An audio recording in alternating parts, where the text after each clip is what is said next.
أشهد أن لا إله إلا الله وحده لا شريك له وأشهد أن سيدنا محمدا عبده ورسوله اللهم صل وسلم على سيدنا محمد وعلى آله وصحبه وبارك وسلم أما بعد. Pada hari ini kita akan bincang hikmah yang ke-158. Qala al-musannifu rahimahullahu ta'ala wa nafa'ana wa bikum amin. Istishrafuka an ya'lamal khalqu bi khususiyatika dalilun ala adami sidqika fi ubudiyyatik. Keinginanmu agar makhluk mengetahui akan keistimewaanmu adalah bukti ketiadaan sifat benar, jujur dan ikhlas dalam kehambaanmu kepada Tuhan.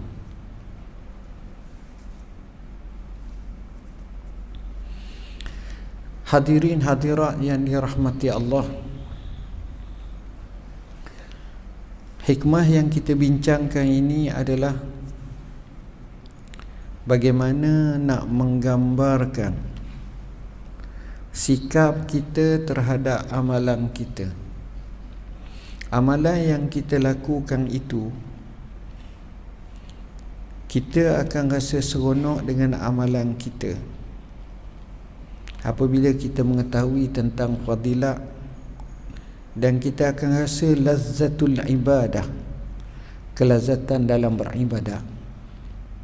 Kita akan rasa seronok dan kita akan rasa manis dalam ibadat bila kita tahu kelebihan fadilat, bila kita tahu tujuan sebenarnya untuk menghambakan diri kita kepada Allah Subhanahu wa ta'ala. Dengan sebab itulah perkara seperti ini perlu untuk kita fahami dengan sebaiknya. Tapi di sini hikmah yang kita bincangkan ini khusus berkenaan dengan ada orang bila dah dia baik, dia dekat dengan Allah, dia takwa kepada Allah, dia bersungguh-sungguh dan dia rasa dia dapat beberapa keistimewaan yang tertentu. Contohnya doanya selalu mustajab. Contohnya kehendaknya selalu dapat. Contohnya ia ada kelebihan-kelebihan seperti sangkaan jangkaannya betul, firasatnya betul. Maka menyebabkan dia rasa terkhusus hal dia ini, dan dia nak sangat kalau boleh perkara tersebut diketahui oleh orang ramai tentang kelebihan dia. Bila niat macam itu, sebenarnya itu tanda tidak benar kamu dalam ibadat. Sebab ada lagi habuan untuk manusia, dan kadang-kadang habuan dan kehendak untuk manusia ni jadi besar. Bila jadi besar, kita lupa daripada kerana Allah Subhanahu wa ta'ala. Sebab itu Nabi Isa AS berkata, kalau kamu berpuasa pada hari tersebut, maka hendaklah kamu pakai minyak rambut, membasahkan bibirnya. Apabila dia keluar kepada orang ramai, mereka menyangkakannya tidak berpuasa. Apabila kamu memberi, maka hendaklah kamu memberi dengan tangan kanannya dan menyembunyikan daripada tangan kirinya. Dan apabila kamu mendirikan salat, maka hendaklah melabuhkan tabir pintu biliknya. Sesungguhnya Allah membahagi-bahagikan pujian kebaikan sebagaimana dia membahagi-bahagikan rezeki. Tengok, ada orang tu kalau dia puasa, dia ludah kerak depan popah. Orang tanya kenapa puasa tadi. Ataupun dia pun bagi tahu, saya puasa. Memang amalan saya puasa setiap hari tadi. Saya puasa. Bila ada niat-niat yang lain daripada kerana Allah, maka tak jadi. Kalau boleh biar nampak macam tak, orang tak kenal pun kita puasa ni, orang tak nampak pun macam kita puasa, orang nampak macam kita ni biasa je. Ini yang berlaku pada sebahagian tokoh-tokoh ulama salafus salih. Kadang-kadang dia bawa bekal apa yang bini dia masak, Kemudian di tengah jalan dia akan bagi kepada fakir miskin. Dan petang tu seolah-olah dia macam tidak berpuasa. Isterinya menyangka bukan begitu. Makan malam selepas maghrib, sebenarnya itulah dia berbuka. Bini dia pun tak tahu. Hebat tak orang macam tu? Ini hebat. Sebab saya pernah cerita dulu macam mana kadang-kadang ibadat ialah cuma risiko tu melampau dan berat sangat. Kadang-kadang risiko tu okey. Kadang-kadang orang yang sanggup risiko tak apalah. Saya pernah cerita di zaman kerajaan Uthmaniyah. Seorang lelaki yang kaya, yang berada, setiap malam dia akan keluar. Kerjanya dia pergi dekat pelacur-pelacur. Keduanya dia pergi dekat kedai-kedai arak. Dia pergi kat pelacur, dia akan langgang pelacur-pelacur tersebut, tapi dia tak setubuh, dia bagi duit kau balik rumah. Begitu juga dia pergi kedai arak, dia beli arak dengan sebanyaknya, setakat yang duit dia ada. Kemudian dia bawa balik, sampai di rumah dia pecah, dia buang arak tu. Maka pandangan manusia ketika itu menyangkakan bahawa dia ni jahat. Jahat. Sebab dua ni cukup jadi jahat betul. Satu pun jahat dah. Dua ni cukup. Sehingga isterinya dengar berita ni tak tahan. Dia kata, kenapa bang awak kerja gini? Kenapa awak kerja macam ni? Dia kata, inilah jihad yang dapat aku buat untuk nak mengurangkan pelacuran, untuk nak supaya tak ramai lagi yang boleh minum arak. Sebab aku beli dah arak, aku pecah. Ijtihad dia lah. Cara dalam Islam bukan macam tu pun. Tak apalah, mungkin ada cara kaedah lain. Dia mampu setakat tu. Tapi niat dia tu niat yang baik. Bila dia niat macam tu, tak apalah. Akhirnya bila kena marah, kena banyak sangat, siapa orang kata dia ni antara orang jahat. Tapi dia orang yang kaki sembahyang malam, orang yang taat pada Allah, tapi dia buat kerja dua perkara tu. Bini tak tahan. Bini dia kata, abang kalau buat macam ni, tak ada orang nak sembahyang jenazah awak mati. Siapa nak sembahyang jenazah awak mati ni kalau awak buat kerja macam ni? Memang orang tak akan buatnya sembahyang. Orang tak akan ikut dengan awak. Bila dengar macam itu, Allah Akbar. Apa dia buat? Dia kata, wahai isteriku, aku buat kerana Allah. Aku buat kerana Allah, bukan aku nak tunjuk kat orang macam hikmah ini kata. Tapi aku nak bagi tahu kepada kamu, kalau betul lah apa yang aku buat ini, maka insya-Allah yang semayang mayang aku ni adalah sultan ataupun khalifah sendiri, khalifah Uthmaniyah. Bini dia pun kata, apa benda laki cakap macam ni, dah lah awak kerja gitu. Sampailah satu ketika, entah macam mana, dia ni keluar daripada rumah dia gini ni, sampai akhirnya dia mati. Mati dekat dengan tempat-tempat yang tak baik lah. Dia mati. Bila mati ni, tak ada orang nak tolong dia. Orang keji, ini orang jahat, biar. Pada malam tu juga, takdir Tuhan, Allah detikkan hati khalifah ni rasa nak menyamar, nak keluar. Dia keluar cari, kita tengok semua ni. Tiba-tiba dia tengok ada seorang mati. Dia pun panggil orang ni, tolong. Tak nak. Sebab dia menyamar, orang tak kenal dia. Panggil ni, tolong. Tak nak panggil. Tak ada orang nak. Dia orang jahat, dia orang jahat, dia orang jahat.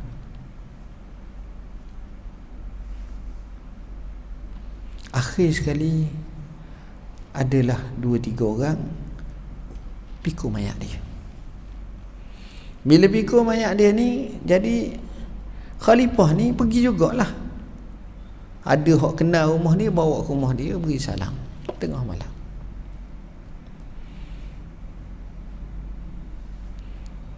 Bila beri salam, orang rumah dia pun keluar. Dia kata, ni suami awak ke? Suami saya.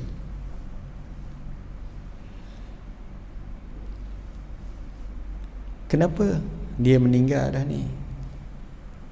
Bini dia jawab, selamat datang, selamat pulang, wahai waliullah.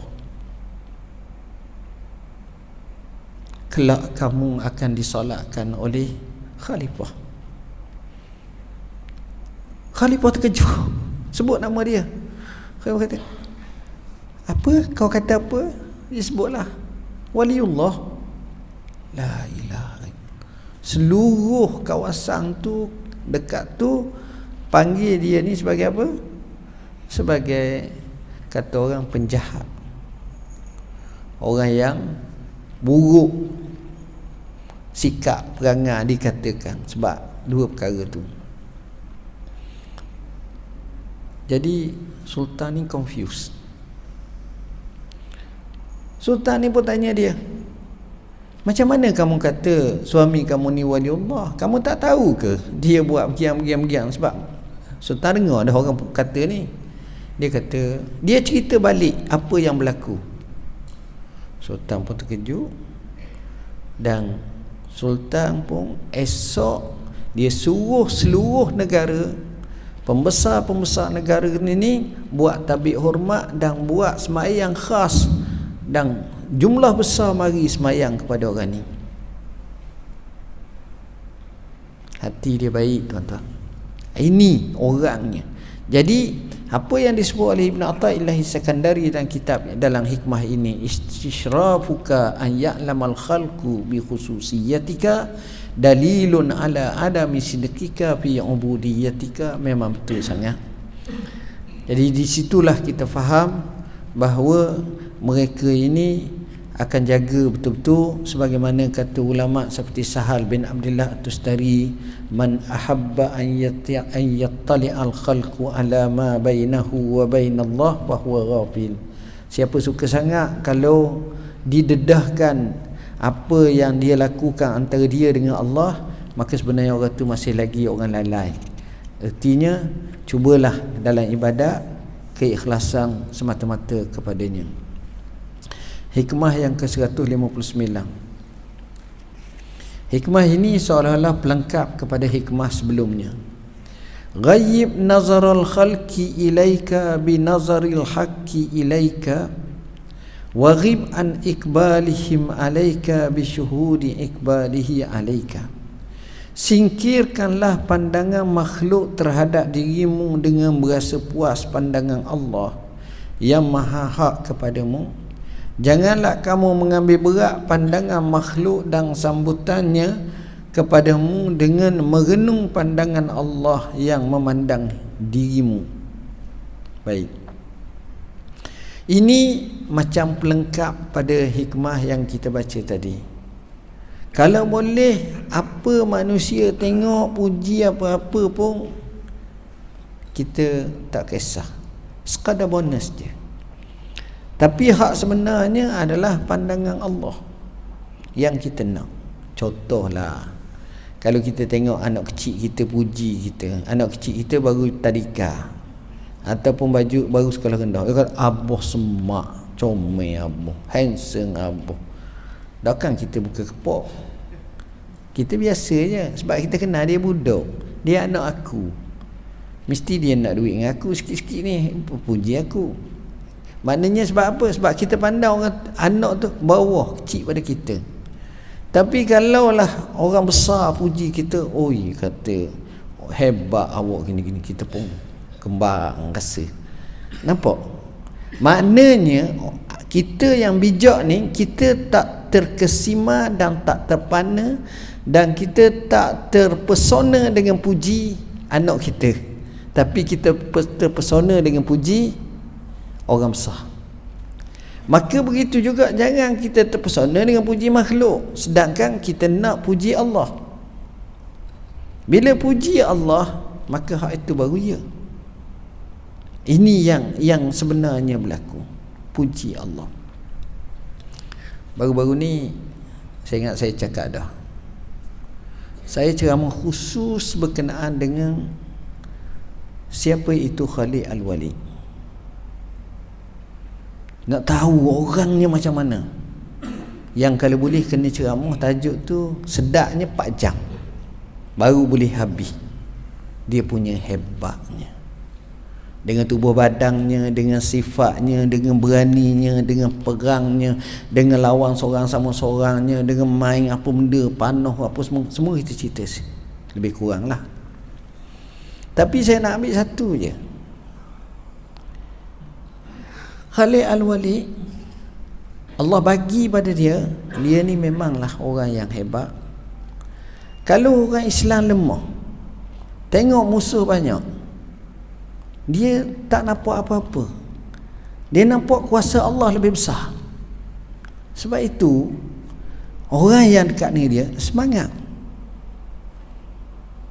Cuma bila dia nak meninggal dunia,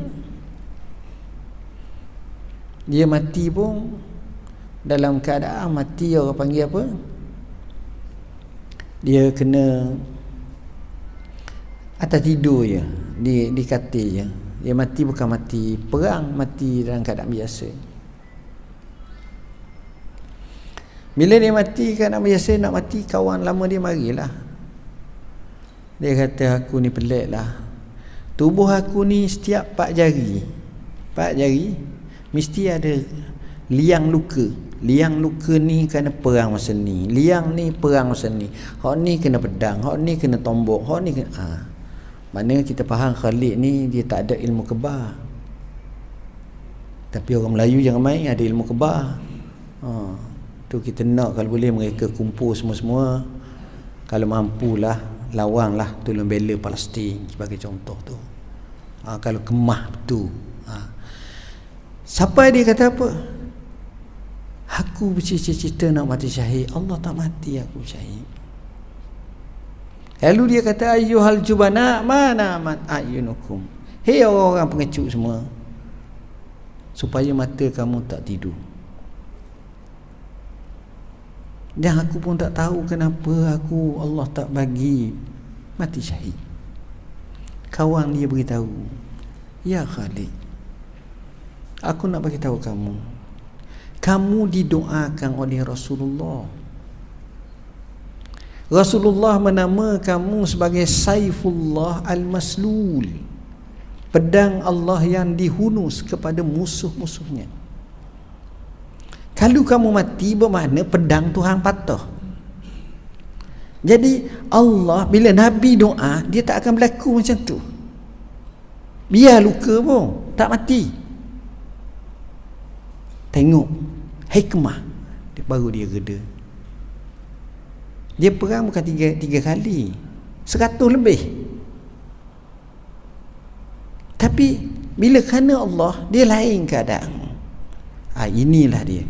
Dia tak nampak makhluk, dia nampak Allah Subhanahu Wa Taala.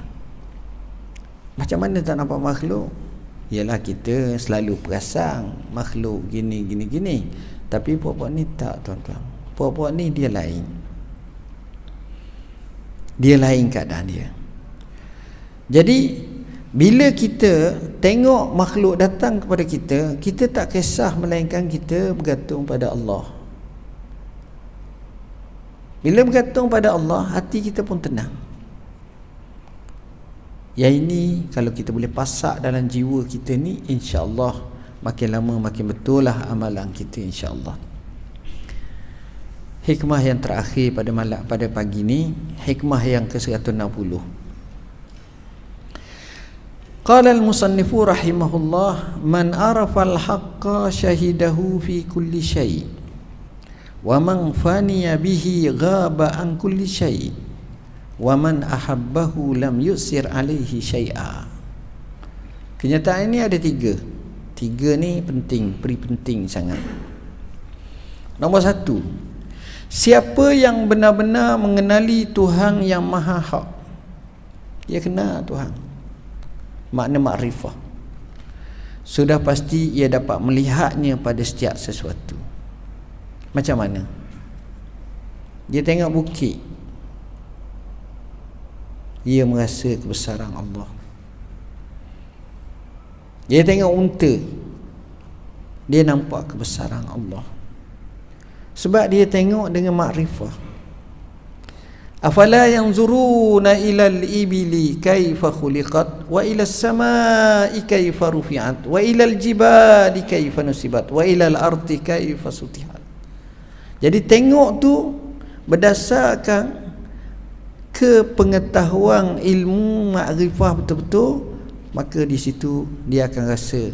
Bab kata pujangga Arab, wa fi kulli syai'in lahu ayatun tadullu ala annahu wahidu. Pada setiap sesuatu tu ada tanda yang menunjukkan Tuhan Maha Esa. Luar biasa tuan-tuan, luar biasa. Allah guna dalam Quran banyak. Antaranya dalam surah Yasin, Allah guna kalimah wa ayatun. Wa ayatul lahum anna khalaqna wa ayatul lahumul lail wa ayatul lahum, ada semua. Wa ayatul lahum, dan tanda daripada kuasa Tuhan. Masalah bumi yang mati hidup balik, wa ayatun, tanda. Ni tengok, ya Allah tuan-tuan, mengkaji hikmatullah yang sukar didapat dan dicapai. Tapi bila kita faham, kita akan rasa Allah, hebatnya Allah ni. Ini makrifah luar biasa.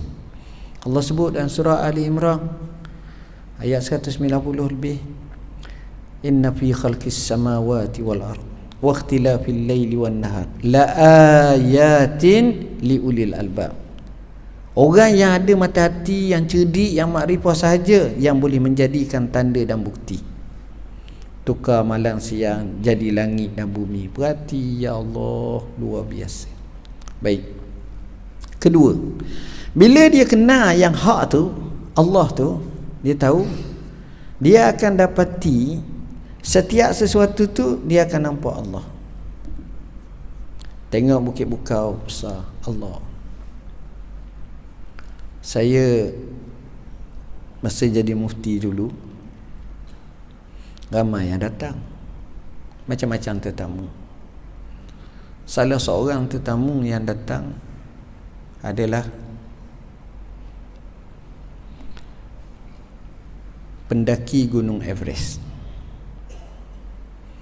Sebelum daki dia mari, selepas daki dia mari. Dan peraturan nak daki Gunung Everest bukan macam daki mana-mana gunung lah. Dia ada jurang dia ada kena bayar mahal. Dia ada dua laluan. Pertama laluan ikut Nepal, yang kedua melalui ikut China, Tibet lalu. Tapi tu ini jauh. Dia panggil bumbung dunia, tinggi. Saya tanya satu soalan, banyaklah soalan-soalan saya tanya tu, sebab kita tak pernah sampai situ. Semua ni tak apa layak. Dia latihan stamina tu lain. Tengok cara tough. Saya tanya, saya kata, saudara, tak kala saudara berada di puncak Gunung Everest, puncak sekali, apa perasaan saudara? Ni orang Islam. Dia kata, sejujurnya saya rasa betapa agungnya Allah. Agungnya Allah, besarnya Allah, hebatnya Allah. Tengok. Dan ini berbetulan dengan hadis sebagaimana riwayat Anas bin Malik menyatakan, kunna iza sa'adna kabbarna wa iza nazalna sabbahna. Kami dalam musafir, kalau naik tempat-tempat tinggi, kami akan kata Allahu Akbar, Allahu Akbar, Allahu Akbar. Tapi bila kami turun ke bawah, kami akan kata Subhanallah, Subhanallah, Subhanallah. Lain. keadaannya. Yang kedua, wa man faniya bihi ghaba an kulli syai. Siapa dia yang telah fana dengan Tuhan, maka dia gaib daripada setiap sesuatu. Apa makna gaib setiap sesuatu? Dia tak ingat dah benda lain, Allah saja. Sebab apa? Sebab ketika itulah dia telah merasakan betapa yang lain tak perlu pun, Allah ya. Sebenarnya ini yang diajar dalam Islam. Kita tiap pagi kita zikir la haula wala quwwata illa billah. Tak ada upaya, tak ada apa-apa kecuali Allah je. Kita nak keluar rumah, bismillah, tawakkaltu ala Allah, la haula wala quwwata illa billah. Kita baca subhanallazi sakhara. Siapa dia sakhara? Pa'i tu pada Allah lah. Sakhara lana haza wa ma kunna lahu muqrinin wa inna ila rabbina lamunqalibun. Maknanya Allah je. Bila Allah lain. Seorang ahli tasawuf yang luar biasa, kata silat namanya Atabatul Ghulam. Dia berjalan nak pergi kat guru dia satu tempat. Di situ ada pesta, ada macam-macam lah di keramaian. Dia lalu sampai dekat majlis tu, orang tanya, tadi ramai orang tadi, kau tengok ini? Dia kata, tak berasang, tak tengok. Kenapa? Kerana dia asyik dengan zikrullah. Dia panak dengan zikrullah, jadi tak berasa. Macam ibarat anak kita lah, ngorak, baru tengah cinta. Dia duduk KL, nak balik ke Salok Tinggi, betulan nak raya, jam. Jadi 3 jam jam. Jalan orang pakai balik jam. Raya pula mengejut. Contohnya macam baru ni, jam. Tapi masa tengah jam tu, tengah sibuk-sibuk tu, dia gewer dengan kawan dia, cerita dia bercakap dengan gambar ni, cakap ni. Dia tak terasa 3 jam. Sebab bateri boleh sambung kat switch dengan kereta tu sambung. Lepas tu orang tanya, macam mana tak ada jam tak? Tahu, orang tu sibuk jam biasa je kata. Otak ni tengah cakap tu, cerita ke apa semua sekali, dia lupa. Faham maksud saya? Itu gambarannya. Poin yang terakhir, waman ahabbahu lam yu'sir alaihi syai'a. Siapa yang Allah kasih kepada dia, dan siapa yang cinta kepadanya, dia cinta kepada Allah, pasti tidak akan mengutamakan ke atasnya suatu yang lain. Lam yu'sir alaihi syai'a. Jadi martabat yang kita tengok, banyak martabat. Hak lebih-lebih belaka. Pertama, martabat makrifah, kenal makrifah. Kedua, martabat fana. Fana ni bila dengar Allah ni berasa tak ada apa satu dah Allah. Ketiga, martabat mahabbah, cinta Allah. 3 ni martabat cinta Allah yang paling agung. Kenapa? Kerana kalau ibadat atas nama cinta, maka dia tak kisah. Saya beri contoh. Bos kita panggil kita pukul 9 pagi. Kita akan datang pukul berapa? Sebab ini compulsory, mesti. Kita akan datang 8.55 atau 8.56. Yang penting sebelum ke 9. Mesti datang. Dan kita punya wasangka tu banyak. Apa benda tak tahu panggil aku ni, bimbang aku kini kempoh pula jenis cengeng gini. Satu. Sebab apa kita buat macam tu? Kita buat macam tu Sebab kita kenal bos kita, dia punctual, dia on time, dia tak nak. Jadi kita datang lah, makrifah dengan bos kita. Yang kedua, sebagai contoh,